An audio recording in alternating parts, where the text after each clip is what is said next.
देख रहे हैं एनडीए वर्सेस इंडिया का ओपिनियन पोल। उन सीटों की आज हम चर्चा कर रहे हैं जहां एनडीए के सहयोगी दल चुनावी मैदान में उतरे हैं। बिहार की हम चर्चा कर चुके हैं, महाराष्ट्र की कुछ सीटों की चर्चा कर चुके हैं। अब अगली दो सीटें आपके सामने रखते हैं और आगे की जो दो सीटें हैं वो है हिंगोली और रामटेक की, जहां टक्कर जो है वो नजर आ रही है हमें एनडीए और कांग्रेस के बीच में। सबसे पहले बात आइए हिंगोली की कर लेते हैं। मराठवाड़ा की चर्चित सीट है। शिवसेना के टिकट पर हेमंत पाटिल ने 2.5 लाख से ज्यादा वोटों से कांग्रेस को हराया था। हेमंत पाटिल एकनाथ शिंदे की शिवसेना में वो मराठा आंदोलन का समर्थन कर रहे हैं, लेकिन फिर भी यहां शिंदे सेना को कोई खास फायदा होता दिख नहीं रहा है। ओपिनियन पोल के मुताबिक यहां शिवसेना शिंदे गुट को 41%, जबकि कांग्रेस को 50% वोट मिल सकता है। अन्य के खाते में 9% वोट जा सकता है, यानी कि कांग्रेस यहां पर आगे है। कांटे की टक्कर है वोट शेयर के हिसाब से आप देखेंगे, आप अंतर के हिसाब से देखेंगे, क्योंकि सिर्फ 9% का अंतर है इन दोनों ही दलों के बीच में। रामटेक की भी बात कर लेते हैं। ये कांग्रेस का मजबूत किला है और 2 बार से शिवसेना के कृपाल तुमाने सांसद हैं, जो अब शिंदे गुट में हैं। इस सीट से कांग्रेस के मुकुल वासनिक और पीवी नरसिम्हा राव भी सांसद रहे हैं। ओपिनियन पोल के मुताबिक यहां शिवसेना शिंदे गुट को 46%, जबकि कांग्रेस को 39% वोट मिल सकता है। अन्य के खाते में 15% वोट जा सकता है। तो 2 सीट हिंगोली जो कि कांटे की टक्कर है, शिवसेना शिंदे गुट को 41%, कांग्रेस को 50% वोट मिल रहे हैं। रामटेक की अगर बात करें तो यहां भी हमें कांटे की टक्कर देखने को मिल रही है। यहां शिवसेना शिंदे गुट जो है उसने एज ले रखी है, जबकि कांग्रेस की अगर हम बात करें तो यहां 39% कांग्रेस को वोट शेयर मिल सकता है। इन दोनों ही सीटों की बात करें अगर हम भावेश, सबसे पहले अगर हिंगोली की बात करें, मराठवाड़ा की चर्चित सीट है और मराठा आंदोलन काफी चर्चाओं में रहा। उसका नुकसान क्या यहां शिवसेना शिंदे गुट को उठाना पड़ रहा है? बेशक फेवर करें, बेशक फैसले सरकार ने लिए हों, फिर भी नहीं मिल पा रहा है वोट। नहीं, पूरा जनरल तौर पे देखें तो मराठा आंदोलन का कोई बीजेपी शिवसेना शिवसेना शिंदे उसको कोई नुकसान नहीं है। देखिए जो मराठा वोट है वैसे भी जो शिवसेना और एनसीपी में बढ़ती रही है, बीजेपी के लिए खासतौर पे वैसे वोट नहीं है। हाँ, लोकसभा में कुछ एक पॉकेट है, उसमें मराठा वोट जरूर बीजेपी को करती आई है, लेकिन इस आंदोलन की वजह से उन लोगों में कुछ अंतर आया, उसके वोटिंग पैटर्न में ऐसा नहीं देखा जा रहा है। जहाँ तक इस पर्टिकुलर सीट हिंगोली की बात करें, यहाँ पे हिंगोली पे बीजेपी मजबूत एक है वहाँ पे, लेकिन चूंकि ये सीट शेयरिंग की वजह से शिंदे को जा सकते हैं, इसलिए वहां पे देखिए अभी तक हमने जितनी भी सीटों की बात की पूरे महाराष्ट्र में, आप एक पैटर्न पे गौर करें तो देखेंगे कि शिंदे सब अपना जो वोट है वो सिर्फ और सिर्फ थाने और कल्याण में ही अपने लिए एक बड़ी गैप देख रहे हैं। वो भी सिर्फ इसीलिए क्योंकि बीजेपी वहां पे बहुत ज्यादा मजबूत है। अदरवाइज जिन भी सीटों पे उनका देखिए शिवसेना उद्धव ठाकरे और शिंदे के बीच में लड़ाई हो रही है, वहां पे या तो गैप बहुत कम है या यूबीटी जीत रही है। तो वो एक चिंता का कारण है, बीजेपी के चिंता का कारण होना चाहिए बीजेपी की कैंप में। दूसरी बात है कि अभी तक जितनी भी दिनों की उनकी सरकार रही है, कोई बहुत बड़े छाप नहीं छोड़ पाए शिंदे, जिसके वजह से जो वो वोट है उनका उद्धव ठाकरे का जो शिवसेना का कोर वोटर माना जा रहा है उसको तोड़ नहीं पाए हैं। जहां जहां भी आप देख रहे हैं कि बीजेपी और शिवसेना में बहुत ज्यादा, शिवसेना शिंदे और यूबीटी में बहुत ज्यादा गैप है, वो जस्ट बिकॉज ऑफ कि बीजेपी का वहां पे एक ट्रेडिशनली स्ट्रांग है। वहां पे विधानसभा में भी बीजेपी अच्छा परफॉर्म करती आई है, हिंगोली भी उसमें से एक है, लेकिन चूंकि वो सीटें शिंदे कैंप को जा रही, इसलिए शायद वहां देखे कि कांग्रेस निकाल ले। हालांकि बहुत डाउट है मुझे पर्सनली कि वो सीटें कांग्रेस निकाल ले, क्योंकि वहां पे बीजेपी का बहुत ही एग्रेसिव कार्यकर्ता है जो शायद ही उसको जीतने दे, लेकिन अभी गैप दिख रहा है तो शायद देखते हैं आगे।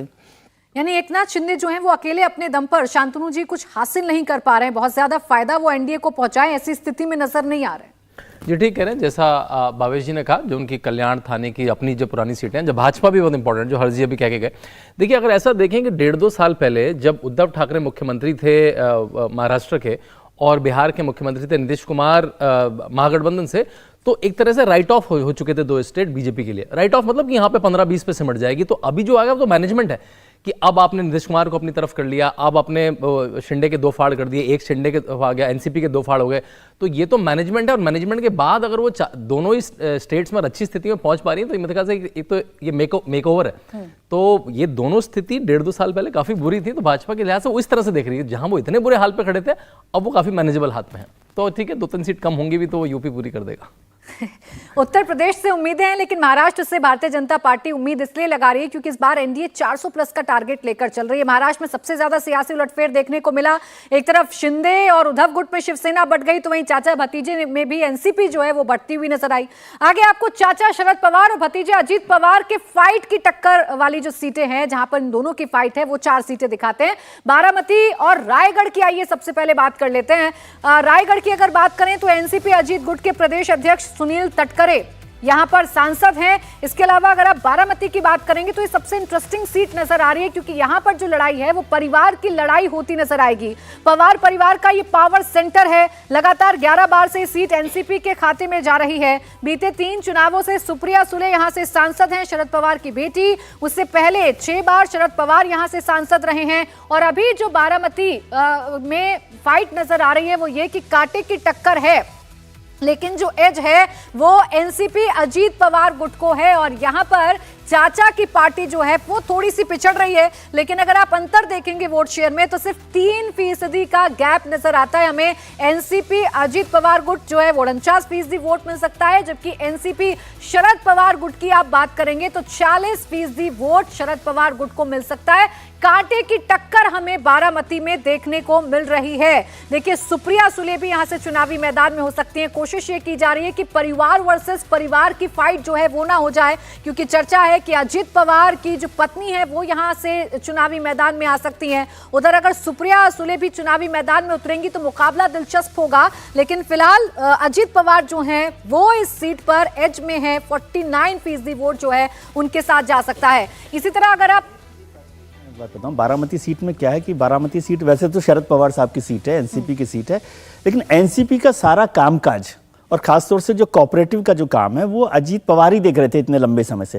तो जमीन पर उन्होंने अपनी पूरी ताकत बनाई है और पूरा संगठन एक तरह से उनके पास है, अजीत पवार के पास। लेकिन जो मार्जिन आपको कम दिख रहा है वो इसलिए लगता है कि वो शरद पवार का इलाका माना जाता है, और एक इमोशनल कनेक्ट की वजह से मुझे लगता है कि ये नतीजे बदल भी सकते हैं कि सुप्रिया सुले फिर से जीत जाए और शरद पवार आ जाए कि भैया ये मेरा आखिरी इलेक्शन है और मेरे जो सुप्रिया जो है बेटी है और उनको कैसे दिया जाए। तो इसलिए ये मत समझिए, वैसे अजीत पवार संगठन के तौर पे ज़्यादा ताकतवर है शरद पवार के मुकाबले में, या सुप्रिया सुले तो खैर उसमें है ही नहीं रेस में, लेकिन इमोशनल कनेक्ट पर फिर वही शिंदे और उद्धव ठाकरे वाला मसला है ये कि शिवसैनिक उद्धव ठाकरे के साथ जाएंगे। ऐसे ही एनसीपी का जो वोटर है, यदि इमोशनल कनेक्ट की बात आएगी तो वो सुप्रिया सुले के साथ जा सकते हैं। पर इस सीट पे मेरा अलग रिजर्वेशन, अलग कमेंट में समझता हूँ। देखिए, ये सीट यदि बीजेपी लड़ती तो ज्यादा बड़े अंतर से जीत सकती थी। यहाँ पे बीजेपी पहले लड़ती थी और बहुत क्लोज था। इस बार जब जुलाई में हम लोग एक सर्वे कर रहे थे तो उस टाइम हालांकि गैप बहुत ज्यादा था, उस टाइम एनसीपी जीत रही थी, लेकिन एक लोगों में बातचीत की कि सुप्रिया सुले के लिए ये सेफ सीट नहीं है। हालांकि देखिए, आप पूरी इस कैलकुलेशन को देखेंगे जिस ढंग से अजीत पवार को जब से लाया गया, तो अजीत पवार शिंदे के कंपेयर में ज्यादा एसेट साबित हो रहे हैं बीजेपी के लिए। अच्छा, और वो देवेंद्र भी कुछ ऐड करना चाह रहे हैं। भावेश जी, देवेंद्र, बारामती की सीट को लेकर क्या बीजेपी अपने आप सोच रही है और किस तरीके की सीट उनको लग रही है? और बारामती में एक चीज़ प्राची बहुत दिलचस्प रहेगा कि जैसे अगर आप कागज़ पर देखें तो आपको अजीत पवार बहुत मजबूत नज़र आएंगे, क्योंकि पार्टी के जो प्रमुख लोग हैं वो उनके साथ हैं। लेकिन अगर धरातल पर देखें तो एक रिएक्शन बहुत तीखा देखने को मिल सकता है कि बीजेपी के लोग अजीत पवार के खिलाफ सुप्रिया सुले की मदद कर सकते हैं। उसके पीछे वजह यह है कि बीजेपी की जो लड़ाई रही है वहाँ पर वो हमेशा से ही, क्योंकि एक्टिव मैन तो अजीत पवार ही थे, तो अजीत पवार और उनके लोगों के खिलाफ ही वो लड़ाई रही है। और ऐसे में वो नहीं चाहेंगे कि अजीत पवार को फिर इतना बड़ा मजबूत किया जाए, क्यों ना एक झटका दे दिया जाए। ये सेंटिमेंट है और इसका एहसास भी बड़े नेताओं को है कि इसको न्यूट्रलाइज करना बहुत ज़रूरी रहेगा, क्योंकि कई बार ऐसा होता है कि आप ऊपर समझौता कर लेते हैं लेकिन कार्यकर्ताओं के अंदर वो बहुत आसानी के साथ एक केमिकल जेल नहीं बन पाता और वहाँ पर रिएक्शन देखने को मिलता है। महाराष्ट्र में कई सीटों पे ऐसा खतरा है और इसका एहसास पार्टी के रणनीतिकारों को है। यानी कई चुनौती है महाराष्ट्र में एनडीए के सामने, बीजेपी के सामने अपनी सीटों को बढ़ाना है, तो इन तमाम चुनौतियों को चुनावों से ठीक पहले निपटाना होगा। आइए अगली सीटों की बात कर लेते हैं। हम रायगढ़ की बात कर चुके हैं, अब शिरूर और सतारा की बात कर लेते हैं। इन सीटों को भी हम आपके सामने रखेंगे। रायगढ़ का भी एक जल्दी से आपको बता देते हैं ओपिनियन पोल क्या कह रहा है। देखिए, रायगढ़ अजीत गुट के प्रदेश अध्यक्ष सुनील तटकरे यहां से सांसद हैं। शिवसेना के 2 बार के सांसद अनंत गीते गीते को लगभग 30,000 वोटों से उन्होंने हराया था। और यहाँ का ओपिनियन पोल कह रहा है कि शरद गुट 39% वोट जो है मिल सकता है और अजीत गुट को 50% वोट रायगढ़ में मिल सकता है। इसके बाद आप शिरूर की बात करेंगे तो एनसीपी के अमोल कोहले यहां से सांसद हैं। 2019 में शिवसेना को हराया था। देखिए रायगढ़ का आपके सामने आंकड़ा हमने रख दिया और शिरूर का आंकड़ा अब आपके सामने रख रहे हैं। एक तरफा ये चुनाव जाएगा और ये एक तरफा चुनाव जाएगा एनसीपी शरद पवार गुट की तरफ। ये एक तरफा जा सकता है चुनाव, क्योंकि 40% वोट हासिल करने में जरूर अजीत पवार कामयाब रहेंगे, लेकिन 53% वोट चाचा की पार्टी यानी कि शरद गुट जो है वो हासिल कर सकती है इस शिरूर सीट पर। इसकी अगर हम बात करें तो 2019 में शिवसेना को यहां पर अमोल कोहले ने हराया था। एनसीपी टूटी तो अजीत गुट के साथ अमोल कोहले फिलहाल थे, लेकिन 24 घंटे में ही वो वापस शरद पवार गुट में चले गए थे। इस सीट पर एक तरफा जीत जो है वो नजर आती है एनसीपी शरद पवार गुट की। इसके बाद अगर आप सतारा की बात करेंगे तो सतारा सीट ऐसी है जो मराठा साम्राज्य के शक्ति केंद्र के रूप में प्रसिद्ध है। साहूजी महाराज के वंशजों की राजधानी है। उदयन राजे भोसले 2019 तक लगातार 3 बार सांसद रहे और फिर राज्यसभा चले गए। यहां भी चुनाव एक तरफा नजर आ रहा है। एनसीपी अजीत पवार गुट जो है उसके वोट शेयर को अगर आप देखेंगे तो वो काफी कम है, वो रह जाता है 39% और शरद गुट की बात करेंगे तो 52% हो जाता है। महाराष्ट्र का ओवरऑल ब्रेकअप आपके सामने हमने रख दिया। इसी के साथ एनडीए की अगर आप बात करेंगे तो बीजेपी 28 सीटें जीत सकती है। शिवसेना शिंदे गुट की अगर आप बात करेंगे तो 8 सीटें शिंदे गुट जीत सकता है और एनसीपी अजीत पवार की अगर आप बात करेंगे तो 2 सीटें एनसीपी अजीत पवार गुट जीत सकता है। कुल मिलाकर 38 सीटें एनडीए के खाते में जा सकती हैं। पिछली बार से नुकसान यहां पर एनडीए को हो रहा है। अगर आप इंडिया की बात करेंगे तो कांग्रेस 2 सीटें जीत सकती है, शिवसेना उद्धव गुट 6 सीटें, एनसीपी शरद पवार गुट 2 सीटें और 10 सीटें ओवरऑल इंडिया के खाते में जा सकती हैं। ये फाइनल ब्रेकअप आ चुका है। देवेंद्र, एक कमेंट इस पर आपका। देखिए नुकसान तो हो रहा है यहाँ पर एनडीए को, और जिन चुनौतियों की आप बात कर रहे थे वो चुनौतियां रिफ्लेक्ट कर रही हैं इस ओपिनियन पोल में। बिल्कुल प्राची, इसमें कोई दो राय नहीं। जैसे कि अभी आपने शिव सीट की बात करें, वहाँ पे आप देखें तो शिवसेना एनसीपी मुकाबला बड़ा नज़दीकी रहा है पहले भी, और क्योंकि एनसीपी ने एक फिल्म स्टार को, जो मराठी फिल्म स्टार थे, उनका चयन कर लिया, बहुत अच्छे वक्ता हैं, तो उस लिहाज से उन्होंने उस सीट को झटक लिया। तो इस तरह की कई सारी सीटें ऐसी रहेंगी जो कि नज़दीकी मुकाबला वाली हैं, और वहाँ पर अगर जेल आपस में कार्यकर्ता बहुत अच्छे तरीके से नहीं करते हैं तो वो परेशानी हो सकती है। अगर बीजेपी जिन राज्यों की अगर आप बात कर लें, जैसे तमिलनाडु, केरल, निश्चित तौर पर उस लिस्ट में आप नहीं रख सकती, तो बीजेपी जिन राज्यों में पहले अच्छा करते रही है और उसमें सबसे अच्छा उम्मीद फिर से है, तो उनमें अगर चुनौती की बात करें तो पहली और सबसे बड़ी चुनौती महाराष्ट्र में ही है कि पिछला प्रदर्शन दोहराना तो छोड़िए, वहाँ बहुत अच्छा सहयोगी कर पाएँ, इस बात को लेकर संदेश ज़रूर है। और इसी लिहाज से बीजेपी की ये कोशिश है कि ज़्यादा से ज़्यादा सीटों पर बीजेपी के सिंबल पर चुनाव लड़ा जाए, और दूसरी चीज़ की नरेंद्र मोदी फैक्टर को ग्राउंड में इतना लेकर जाया जाए ताकि ये समझ में आए कि आपको सांसद नहीं चुनना है, देश का प्रधानमंत्री चुनना है। वो एक आप कह सकते हैं कि ट्रम्प कार्ड होगा बीजेपी के लिहाज से, खासतौर पर महाराष्ट्र में। विजय जी, जिस तरीके की हालत हम शिंदे गुट की देख रहे थे, ऐसी हालत हम अजीत पवार गुट की भी देख रहे हैं। रायगढ़ ऐसी सीट नजर आ रही है जहां क्लियर विक्ट्री हो सकती है एनसीपी के प्रत्याशी अजीत गुट की। बाकी तीनों सीटों पर कांटे की टक्कर है और एज जो है वो शरद पवार गुट को।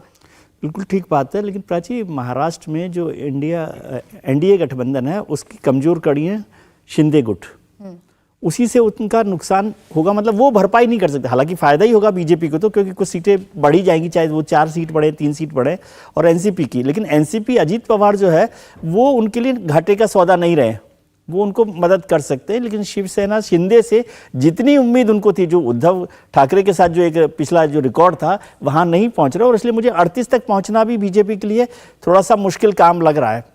भावेश ने अलग तरीके से समीकरण देखे होंगे, लेकिन मुझे ये थोड़ा सा मुश्किल टारगेट लगता है। भारतीय जनता, आपको लग रहा है कितनी कम हो सकती है? मुझे लगता है 10 सीटों का नुकसान, टोटल 41 में से 10 सीटें, मतलब 31 से 35 के बीच में एनडीए गठबंधन की सीटें होनी चाहिए। अब भावेश देखिए, पहले तो उन सीटों की बात करें जो हमने लास्ट में कही, ये वेस्टर्न महाराष्ट्र की सीटें हैं। वेस्टर्न महाराष्ट्र जो महाराष्ट्र की सबसे जो सुखी संपन्न इलाका है, उसमें ये चीनी शुगर बेल्ट इसको कहा जाता है। उस इलाके में पॉलिटिक्स चलती है, शुगर मालिकों की पॉलिटिक्स चलते हैं, उनसे बहुत बड़े स्तर पे वहाँ के किसान जुड़े होते हैं, वहाँ के जो पैसे वाले लोग से जुड़े रहते हैं। बीजेपी ने 2014 के बाद बहुत ही स्मार्टली उन सब लोगों को अपने में मिलाया, अजीत पवार भी उसी कड़ी का एक हिस्सा है। तो इसीलिए आप देखेंगे बीजेपी के लिए, जब मैं कह रहा था कि अजीत पवार एक एसेट साबित हो सकते हैं बीजेपी के लिए, इस वजह से साबित हो सकते हैं। और इस पूरे जो कार्यकलाप है उसको जो देखते हैं, वो मिनिस्ट्री किसके पास है? अमित शाह जी के पास है। और वो एक बहुत बड़ा फैक्टर हो सकता है पूरे वेस्टर्न महाराष्ट्र में। हालांकि वेस्टर्न महाराष्ट्र में जब विधानसभा की चुनाव होगी तो बीजेपी के लिए एक बहुत बड़ी मुसीबत हो सकती है, लेकिन लोकसभा में जो मराठी वोट है और वहां पे जो शुगर लॉबी है, उस सबको तोड़ने में बीजेपी यहाँ पे कामयाब होती दिख रही है। अब दूसरी बात आती है ओवरऑल पूरे महाराष्ट्र की बात करें। देखिए पूरे महाराष्ट्र जो है वो पूरे जो वेस्टर्न इंडिया की बात करें, एक महाराष्ट्र ही एक इकलौता ऐसा स्टेट बचा है वह बीजेपी जो सेफ्रॉन जो कहते हैं ना, जैसे गुजरात हो गया, गोवा हो गया, ये सब पूरे तरह के सेफ्रॉन उसमें कलर में रंग गई। आप देखिए बार बार बीजेपी की गवर्नमेंट वहां पे रिपीट हो रही है। यहाँ पे भी गवर्नमेंट एक तरह से रिपीट जरूर हुई थी 2019 में जब विधानसभा चुनाव हुई थी, लेकिन उस टाइम एक ब्रेक जरूर यूवीटी ने लगाया, उद्धव ठाकरे ग्रुप ने लगाया, और वो सामने उधर चले गए थे, जिसके वजह से जो सेफ्रॉन पूरा होना चाहिए था वो नहीं हो पाया। बीजेपी धीरे धीरे स्मार्टली पूरा मराठा जो एक लॉबी है उसको तोड़ने की जरूर कोशिश कर रही है। और शायद विधानसभा चुनाव में, क्योंकि हालांकि देखिए विधानसभा चुनाव वहां पे वैसे भी लोकसभा चुनाव के बाद होना है, तो उसका इम्पैक्ट जरूर देखा जा सकता है। लेकिन जैसे जैसे कहेंगे लोकसभा चुनाव में बीजेपी जिस तरह की वहां पे पॉलिटिक्स करते हैं वेस्टर्न में और मराठवाड़ा में थोड़ी बहुत जरूर कमजोर है बीजेपी, क्योंकि बीजेपी वहां पे चुनाव बहुत कम लड़ती है, बहुत कम सीटों पे चुनाव लड़ती है। लेकिन जैसे बीजेपी ज्यादा से ज्यादा सीटों पे, जैसे अब तक बात चली कि 31 सीटों पे चुनाव लड़ेगी, संभव है कि बीजेपी अपनी टैली जो 23 थी उससे बढ़ाएगी। बीजेपी के लिए नुकसान बस वहां देखा जाए जहां उनके सहयोगी है। आपको बीच में रोक रही हूं क्योंकि समय बस इतना ही था, लेकिन भारतीय जनता पार्टी ये जानती है कि उसके अलायंस पार्टनरों से बहुत ज्यादा फायदा दे नहीं सकते, इसलिए चर्चा चल रही है कि ज्यादा सीटों पर बीजेपी चुनाव लड़ सकती है। बहुत शुक्रिया आपका विजय जी हमारे साथ जुड़ने के लिए। शांतनु जी, आरती जी, देवेंद्र आप हमारे साथ जुड़े, भावेश आपका भी बहुत बहुत शुक्रिया।